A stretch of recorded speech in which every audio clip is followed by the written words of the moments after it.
Hey, I'm Sagri. I'm the co-curator of the Founders Peak, and today we've got Axel here with us, who's the COO and co-founder of Gilion. Axel, welcome to the Founders Peak Unplugged podcast. Thank you. Lovely to be here. Pleasure to have you as well. All right, Axel, let's start with having you tell us a little bit about yourself and about Gilion in 30 seconds. So I'm Axel. I have probably a pretty unconventional founder background in that I worked for a long time in sort of banks consulting, and then we founded Gilion 3 years ago. Okay. And we are partly a data-driven lender to fast-growing tech companies. Right. But we've also taken the technology that we use for giving out our loans and made that into a standalone tech product for companies to understand and forecast their own growth. Lovely.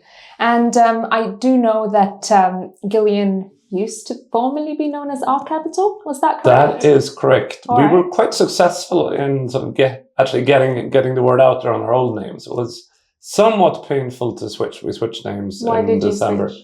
Well, we were pretty good at registering all our home pages and domains in R Capital, but it ended up being, I think we found about 40,000 ARCs when we were looking into sort of launching our product in the US. Okay. Some of them very well known. So even if we could sort of claim the name, it was a very tough battle to fully own it. Got it. And what does Gilion mean?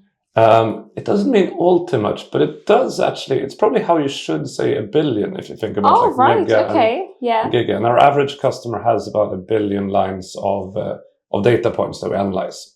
Okay. So all right. Yeah, nice. Makes sense. All right. Tell us one fun and fiery fact about yourself, Axel, that not many people know. Right.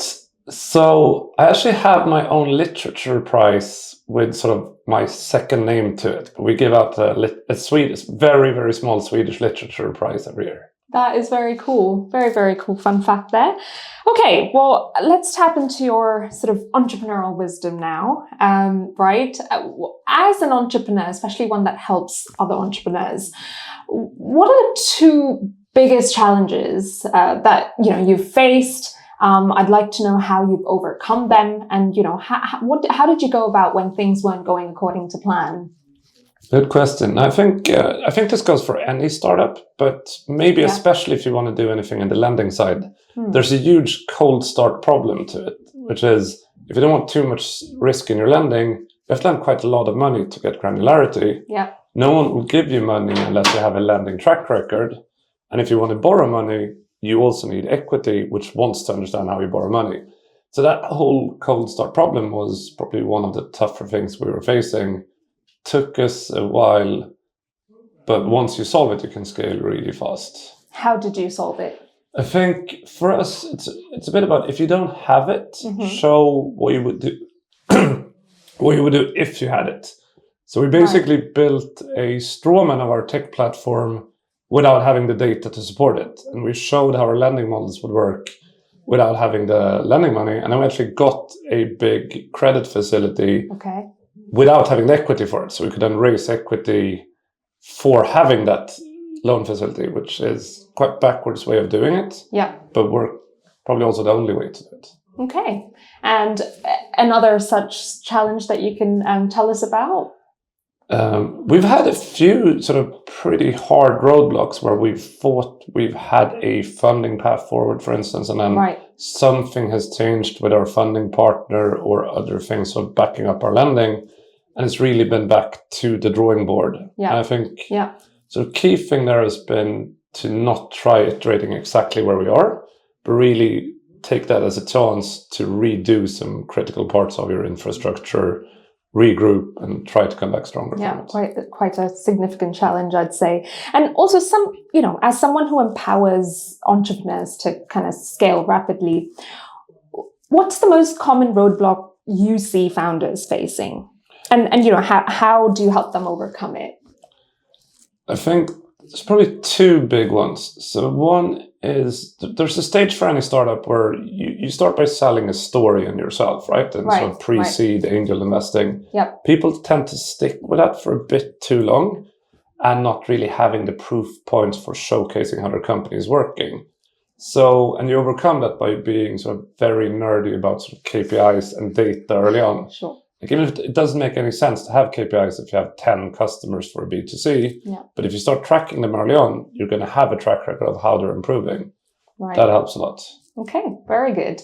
Now for your sort of third lesson, can you tell us about a time when you sort of experienced your biggest win, like a time when you feel like you totally nailed it, and how did success come about and what did you learn from that success?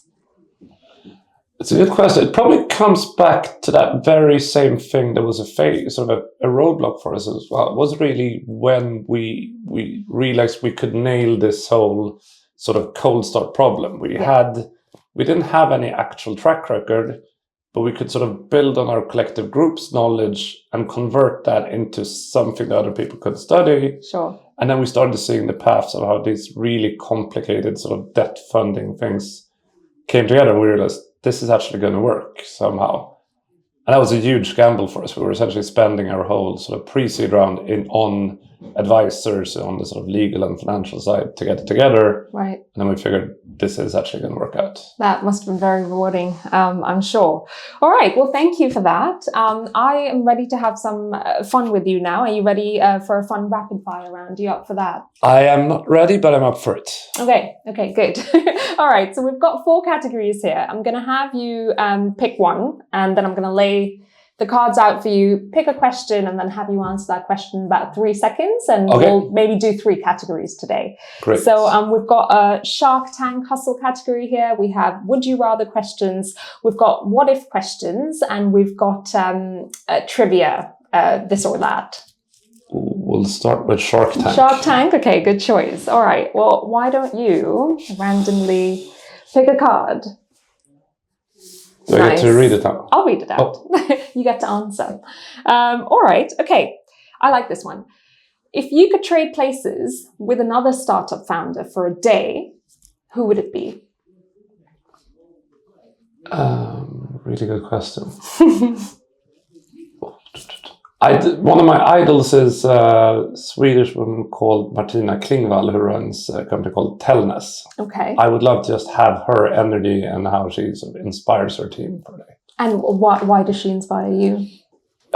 Because she does something really technical. They're a sort of telecom disruptor, right, but she does it with the energy of someone who had like a very specific like product consumer company. Yeah, so you wish you had her energy then. Nice one. All right, let's go with the next category.